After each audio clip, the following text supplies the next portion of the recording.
Assalamualaikum warahmatullahi wabarakatuh. Oleh sahabat LD dimanapun Anda berada, kali ini untuk kedua kalinya kita di podcast kita pada pagi hari ini. Oke, hari ini kita sangat kedatangan tamu yang dosen muda yang sangat berbakat pada masanya.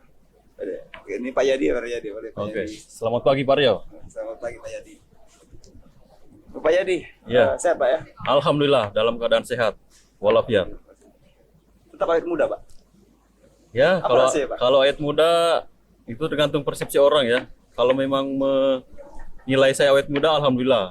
Kalau untuk rahasia, saya kira kita kembali kepada individu. Tapi kalau saya, yang pertama ya triknya atau tipsnya selalu olahraga, tetap Olahraga, Pak, ya? mengkonsumsi makanan yang sehat, tetap berpikir positif. Insya Allah, Oh, tetap. apa yang kita lakukan akan Tuh, tetap berpikir Baik-baik positif. saja. Sabar Yadi. oke. Oke, banyak pertanyaan sebenarnya Pak. Podcast keluarga ini, terutama di bidang, Bapak kebetulan di PKKMB Pak ya, Ya, PKKMB. untuk saat Mungkin banyak di luar sana yang tidak tahu apa itu PKKMB Pak. Boleh Pak dijelaskan Pak? Oke, untuk informasi bahwa tahun ini kampus ITB Lembah Dempo telah membuka pendaftaran mahasiswa baru tahun akademik 2021-2022. Jadi PKKMB adalah program pengenalan kehidupan kampus mahasiswa baru. Jadi untuk tahun ini Pak Rio kita sudah mulai membuka pendaftaran gelombang pertama. Jadi Pak, bulan Januari sampai bulan April kita sudah mulai membuka pendaftaran mahasiswa baru di Institut Teknologi dan Bisnis Kota Pagaralam. oke. Jadi ini kan masa pandemi Pak. Ya. Masa pandemi itu gimana progresnya Pak? Oke, jadi penerimaan mahasiswa baru dalam masa pandemi ini kampus sudah melakukan beberapa strategi dan sosialisasi ke beberapa sekolah-sekolah, tetapi dengan bantuan teknologi digital. Maksudnya seperti ini. Jadi kita ini penerimaan mahasiswa baru ini kita tidak langsung turun ke lapangan, kita datang ke sekolah-sekolah ataupun ke tempat lain, tetapi kita membuka semacam penerimaan mahasiswa baru melalui media sosial. Oh, jadi tidak langsung ke Tidak, jadi langsung media sekolah ya, Pak, sosial kita yang ada di kampus ini ada Facebook, Instagram, kemudian YouTube juga. ya? YouTube. Oke, sahabat LD, kalau boleh itu tadi ada YouTube ya? Ya, Boleh YouTube. Jelaskan Pak. YouTube Lembah Dempo kita sudah beberapa kali podcast, mungkin dari Pertama sekarang Pak ya? ya sahabat ini LD yang kedua, Pak, ingin mengikuti perkembangan atau informasi tentang kampus, silakan juga buka YouTube. Nama YouTube-nya LD TV. LD TV. LD TV Pagaralam. Itu sahabat Ya. LD TV. LD TV ya. Ya. Apa lagi Pak? Kemudian kita mulai mempromosikan salah satunya media sosial yaitu Facebook. Facebook. Jadi ada Facebook kita yaitu ITBIS_LD. Nah, jadi sahabat-sahabat LD bisa melihat atau mencari informasi tentang penerimaan mahasiswa baru Baru Pak ya. di Facebook. Termasuk Instagram juga Pak Rio. Jadi kita ini kan sekarang sudah mulai ke Digital, Pak. era digital, Digital, Pak, ya. revolusi industri 4.0. Jadi kita terus berusaha untuk mendigitalisasikan beberapa kegiatan-kegiatan yang ada di kampus. Oke, seru. Ya, Seru, Pak, jadi ya. seperti itu. Seru, Pak. Seru. Jadi selain YouTube, mungkin kedepannya apa lagi Pak? Kalau Bapak kebetulan di apa saya lupa, sekjur Ya, bisnis jadi digital, Pak ya. alhamdulillah untuk tahun ini kampus Lembah Dempo terutama ITB sudah membuka program studi baru yaitu program studi bisnis digital S1. Nah, jadi kebetulan saya diberi kepercayaan oleh pimpinan untuk menduduki jabatan sebagai sekretaris prodi. Saya Parodi. Ya. Dan juga di Humas PKKMB. Nah, saya juga ditempatkan di bagian panitia PKKMB itu humas untuk pengenalan mahasiswa baru, penerimaannya juga. Siap, mantap. Ya. Jadi ini flashback lagi kita Pak. Oke. Jadi pengalaman jadi dosen gimana Pak? Awal sekali Pak. Pengalaman saya jadi dosen. Awal, Pak, awal. Oh, dari awal. Yang pertama Masih nakal Pak ya?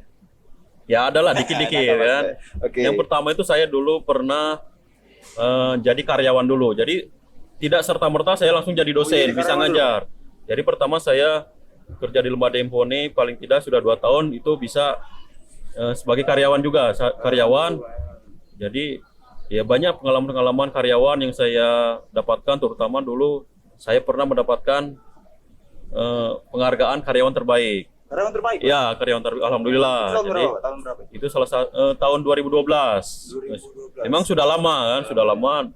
Itu salah satu apresiasi lembaga kepada karyawan yang bekerja lebih meningkatkan kinerjanya. Jadi pada masa itu masih karyawan ya? Pak, ya? Masih karyawan. Nah, seiring dengan berjalannya waktu, saya berpikir bahwa ya namanya kita bekerja di kampus ya paling tidak ada pemikiran bagaimana kita ini bisa lebih meningkatkan kualitas diri kita. Progres Pak ya? Ya, progres ke depan. Akhirnya pada waktu itu saya diberi kesempatan untuk melanjutkan studi S2 tahun 2012-2013. Ya, S2. Salah satu kampus di Palembang negeri. Saya melanjutkan S2 di sana. Kemudian saya tamat. Alhamdulillah pada saat itu saya langsung bisa mengajar. Suka dukanya sering? Ya, kalau Pak, suka duka sih banyak. Yang namanya kita bekerja pasti ada risiko kan. Ada suka duka. Ya, dukanya Jadi ya sama tadi pasti banyak suka duka juga banyak. Pak, ya? Ya, terutama ya, pada saat kita kuliah yang namanya kita di daerah kan. Iya Pak. Ya bukan berarti kita tidak bisa kuliah di luar kota kan. Saya dulu kan kuliah di Palembang, salah satu universitas negeri. Ya jadi namun bahasa kita ini susah kan, Susah, Pak. susah seminggu sekali berangkat kan. Jadi Jadi nunggu musim berapa ya Pak? jadi berangkat malam Senin, kuliah Senin sampai Kamis, Kamis petang balik dusun kan, ngajar di kampus. Jadi kira-kira itu dukanya. Kalau sukanya alhamdulillah. Untuk saat ini saya istilahnya diberi kepercayaan untuk bisa mengabdikan diri di kampus, mengembangkan pendidikan, dan sekarang saya alhamdulillah sudah mendapatkan sertifikasi dosen yang dari pemerintah pusat. Alhamdulillah saya sudah tahun yang keempat ini kan. Ya, tahun keempat alhamdulillah. Itu sukanya. Jadi selama progres menjadi dari karyawan, dosen, Iya. dan sampai jabatan sekarang Pak ya. Kebetulan ini bisnis digital Pak ya. Iya. Bisnis digital. Jadi menurut pandangan Pak Yadi Mariadi, perlu tidak teknologi itu di sekarang? Kalau menurut pandangan kami sebagai akademisi, apalagi di kampus, untuk menghadapi era digital sekarang ini saya kira perlu teknologi. Sekarang, Pak. Kenapa seperti itu? Sekarang hampir semua orang itu pegang handphone. Ya, pegang handphone. Termasuk ya anak sekolah masih kecil kan sudah pegang handphone semua kan. Artinya apa? Teknologi itu berperan penting untuk kemajuan suatu kota atau daerah. Kenapa seperti itu? Kita ambil contoh saja. Pada saat kita masa pandemi seperti ini, kita kampus tetap menjalankan aktivitas proses belajar mengajar. Tetapi platform yang kita pakai adalah di Google Classroom, salah satunya kan. Kemudian ada pakai teknologi Zoom meeting. Nah, itu yang kita lakukan sekarang. Jadi tidak membatasi. Tidak membatasi. Jadi teknologi digital itu perlu sekarang. Ya kalau kita nggak pakai teknologi digital sekarang ya mungkin ya maaf ya, ketinggalan kita kan. Ketinggalan. Kenapa? Karena kalau kita masih tradisional, tidak beralih ke digital, ya mungkin langkah kita akan terhambat. Karena sekarang di mana-mana orang menggaungkan namanya teknologi digital. Apalagi sekarang apa istilahnya itu 4.0 Pak ya? Ya. Oh, era 4.0 Pak ya? 4.0 sekarang kan. Bahkan sekarang ada rencana lagi 5.0 kan. Jadi sekarang itu memang perubahan semakin cepat. Ya paling tidak kampus sudah bisa merespon bahwa ke depan memang kita ini serba digital. Ya memang tidak semua yang harus semua aktivitas kita digitalkan, tapi ada beberapa yang ya tetap kita manual kan. Tapi kalau digital nih memang bagian-bagian yang perlu kita rubah sebenarnya, seperti promosi-promosi sekarang kan di media sosial kan gencar kan. Bahkan masa pandemi kemarin orang berbisnis di dunia digital semua kan.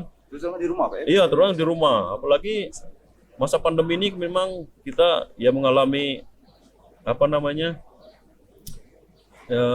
Sama penghasil masyarakat. Ya, penghasilan masyarakat mulai berkurang kan. Nah, jadi mungkin dengan adanya teknologi bisnis digital ini mungkin bisa membantu sedikit tentang apa yang akan kita ataupun masyarakat lakukan. Ya, seperti halnya kita misalnya petani di pagar alam, mungkin dengan bantuan digital dia akan mempromosikan hasil petaninya tadi, ya. Jadi tidak terbatas dia mempromosikan di pagar alam saja. Mungkin dengan adanya digital dia akan mempromosikan ke luar pagar alam, bahkan di global seperti itu. Jadi apa namanya itu Pak? Kalau untuk prospek ke depan ini Pak, terutama di program bisnis digital. Ya. Menurut Pak Yadi gimana Pak? Kalau untuk prospek prodi yang baru ini, terutama untuk menggait penerima mahasiswa baru. Karena sekarang ini kan 4.0 kan, saya kira untuk prospek ke depan lebih berkembang lagi. Jadi optimis Pak ya? Optimis bahwa prodi yang baru bisnis digital ini akan maju dan berkembang. Amin. Ya. Amin. Kita doakan ya. Ya, mudah-mudahan. Kita doakan Pak. Jadi ini ada pertanyaan lagi nih Pak. Oke. Untuk kerjasama Pak, baik dalam maupun luar negeri Pak.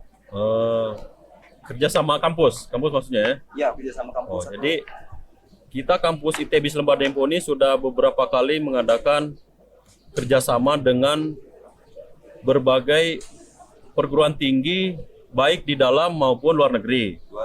Nah, jadi seperti yang tahun-tahun kemarin kita pernah kerjasama dengan universitas di negeri Malaysia. Ya, Malaysia. Jadi ada salah satu universitas yang bekerja sama dengan kita. Salah satu programnya yaitu program Summer Camp. Summer camp itu apa Pak? Summer Camp nih, amun bahasa kita nih pertukaran pelajar. Jadi mahasiswa kita di Lembah Dempo belajar ke kampus di Malaysia. Mahasiswa di Malaysia belajar di badak kita. Yang mau keluar negeri gabung di Lembah Dempo. Nah, jadi itu intinya tuh Summer Camp nih, mahasiswa kita belajar di negeri orang di Bada Jema, kita kan Malaysia kan, mahasiswa Malaysia belajar di badak kita. Nah, itulah namanya Summer Camp. Kayak bersama ya Pak? Iya. Malaysia Pak. Nah, Nikmagi itu kita pernah menjalankan program itu kurang lebih 2 atau 3 tahun kemarin. Program Summer Camp-nya itu dengan berbagai universitas. Bukan hanya universitas di Malaysia, tapi ada beberapa seperti forum internasional. Kita bekerja sama dengan salah satunya Unsri, kemudian universitas di luar negeri. Jadi mahasiswa yang dari luar negeri, dari Jepang, Kolombia, Papua Nugini. Jadi benar Pak ya, jadi moto kampus kita itu perguruan tinggi lokal, wawasan global. Iya, makanya dengan adanya moto kita itu, kita buka program studi bisnis digital. Nah, maka Pacak terkenal di dunia luar tuh ya dengan digital tuh lah gitu. Pacak mempromosikan tuh apa kegiatan kita di dusun kan. Jadi keruan jema tuh kan. Oh kita di daerah ini jangan terbatas. Wah kita ini di daerah dia tahu ngikuti perkembangan zaman di dunia. Tambah ini dengan adanya digitalisasi, aku rasa Pacak. Ya, kita ya step by step lah belajar kan. Ya. Oke, kalau untuk yang di dalam negeri Pak? Kalau untuk dalam negeri, kita ada namanya kerjasama mahasiswa dengan beberapa universitas di Indonesia kan. Ya, mungkin Amuni Damping ini taruhlah Unsri kan. Itu yang dalam negeri Pak? Dalam negeri. Sekolah negeri, Unsri terus lo di Jogja ada pernah gitu kan. Kita pernah ke Jogja, terus ke Bandung. Ada kerjasama tadi. Jadi kita ini tidak terbatas di dusun baik kan. Jadi perlu keluar ke melek, namanya melek teknologi gitu tadi kan. Maka jadi ketinggalan tadi. Dia bisa melihat dunia luar, Pak. Oke, mantap. Jadi kembali lagi Pak ke kampus kita, Pak. Kalau semasa Pak Yadi, kegiatan apa saja Pak yang sering dilakukan dalam pandemi ini apa gimana? Mungkin masih dalam pandemi Pak. Oke, kalau untuk kegiatan Biar kita masyarakat luar tahu kan. mahasiswa, ya kegiatannya kalau masa pandemi ya tetap belajar di rumah ya. Tetap belajar di rumah. Kita tetap menjalankan himbauan pemerintah. Protokol kesehatan Protokol kesehatan tetap. Emang ada beberapa dosen kita yang mengajar di kelas tatap muka ada, tapi kan tetap ada, tapi tidak intervalnya tidak tiap minggu. Ibarat itu diselingi. Apa seminggu sekali, apa 2 minggu sekali kan ada. Jadi tetap mengikuti instruksi pemerintah. Tetap gitu. Macam, Pak, ya. Jadi untuk kegiatan khususnya di prodi Bapak mungkin kosong Pak ya untuk bisnis digital. Karena prodi ini baru mungkin untuk tahap pertama ini mungkin kita belum begitu banyak aktivitas kan, Sekarang fokus ke PKKMB Pak. PKKMB dulu. Jadi Pak, jadi baru, Pak, ya. Untuk masyarakat Kota Pagaralam dan sekitarnya, Mamang, Bibi, Oa, Kakang, kalau ada adik-beradik nak kuliah, jadi nak jauh-jauh. Tidak jauh-jauh. Di badan kita lah ada institut. Jadi mari bergabung dengan kami. Ada beberapa pilihan program studi, ada 5 program studi gitu kan. Ya. Jadi silakan yang punya minat ke komputer, kita ada jurusan komputer. Ada Pak ya. Komputer. Yang minat ke ekonomi ada. Yang minat jadi pengusaha ada. Mantap. Yang minat jadi pengusaha digital ada. Jadi lengkap gitu mudah-mudahan. Lengkap Pak ya. Ya. Oke, untuk mungkin bisa disiarkan Pak apa namanya untuk fasilitasi kampus Pak. Untuk fasilitas di kampus, aku rasa kalau menurut pandangan kami, kampus ini sudah mulai lengkap. Artinya sudah representatif. Ngapa sangka lalu itu? Ya kita kena ide baik kan, kampus nih. Gedung lah, alhamdulillah lumayan alap. Ya. Kantor-kantor lah ada, ruang kelas kena baik di belakang, di samping kan. Halaman parkir luas, komputer. Alhamdulillah komputer lah teknologi tinggi ya. Lab kita ada di pucuk, aula kita ada. Terus, nih main itu nih menyangkut digital nih itu apa? Mahasiswa nih ke kampus nih selain belajar itu apa? Searching internet. Karena kita ini kan free wifi. Jadi itu satu jadi kena mau masuk ke kampus nih asa ada handphone nih pacar konek ke hotspot wifi lemah dempo pacar searching dia. Jadi dia ketinggalan digital tadi kan. Jadi ini pertanyaan terakhir Pak. Harapan untuk Lembah Dempo Pak. Harapan untuk kampus Lembah Dempo saya kira mudah-mudahan kampus ini lebih berkembang lagi, lebih maju lagi, terutama di Kota Pagaralam ya. Maju kotanya, maju SDM-nya, maju kampusnya. Itu harapan saya. Ya. Kita berharap ya. 3 kata untuk Lembah Dempo, Pak. 3 kata untuk Lembah Dempo. Inovatif, kreatif, kompetitif. Oke, mungkin itu saja ya podcast kita pagi hari ini. Next, kita akan bertemu lagi dengan narasumber yang muda, berbakat. Oke, sekian itu saja podcast kita. Bye bye. Terima kasih.